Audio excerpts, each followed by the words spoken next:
وإن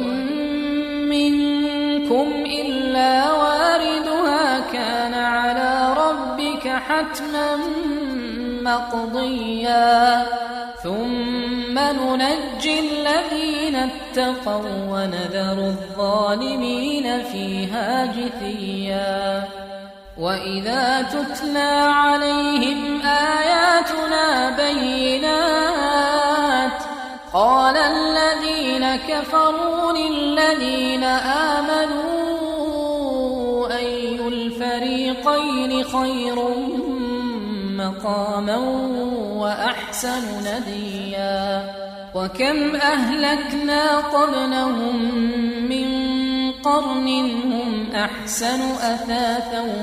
ورئيا قل من كان في الضلالة فليمدد له الرحمن مدا